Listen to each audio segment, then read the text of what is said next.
కోపం అంటే ఏందో చెప్తా మీకు.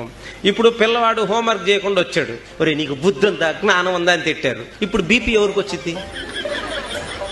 వాడు హోంవర్క్ చేయకుండా రావటం ఏంది, నువ్వు బీపీ టాబ్లెట్ వేసుకోవటం ఏంది? లెక్కల మాస్టారు చాలా మంచి మాస్టర్, ఆయన మంచి మంచి టాలెంటెడ్ మాస్టర్. ఆయన వేళ్ళు ఇలా తిప్పి కొట్టేవాళ్ళు, ఇలా తిప్పి కొట్టేవాళ్ళు. ఆయన ఆయన మంచి కమిటెడ్ టీచరే. అలా కొడుతుంటే ఆ బాధకి ఎలా ఉండేదంటే, ఈ చివరోడిని కొడుతుంటే ఆ చివరోడు ఏడుస్తూ ఉండేవాడు. కోపం అనగా ఎదుటి వాళ్ళు చేసిన తప్పుకి మనకు మనమే శిక్ష వేసుకోవటం.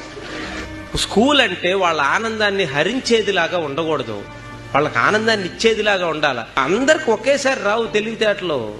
ఇప్పుడు కొంతమంది ఎలిమెంటరీ స్కూల్లోనే షార్ప్గా ఉంటారు, కొంతమంది హై స్కూల్కి వెళ్ళినాక వస్తాయి తెలివితేటలు, కొంతమందికి యూనివర్సిటీకి వెళ్ళినాక వస్తాయి తెలివితేటలు, కొంతమందికి పెళ్లిళ్ళైనా కొత్త తెలివితేటలు. ఇప్పుడు కొంతమంది పెళ్లి కాకముందు ఈ అమ్మాయి అమాయకంగా ఎలా బతికిద్దిరా అని అనుకుంటారు. అమ్మ నీ పెళ్ళి అయినాక ఇన్ని తెలివితేటలు వచ్చినాయి అమ్మ అంటారు. కొంతమంది డిఎస్సి పెళ్లి కాకముందు రాస్తారు, రాదు. డిఎస్సి పెళ్లి అయినాక రాస్తారు, డిఎస్సి వచ్చేసిద్ది వాళ్ళకి. మనం చెప్పలేం వాళ్ళకి ఎప్పుడు ఎవరి టైము ఎలా ఉంటుందో చెప్పలేం.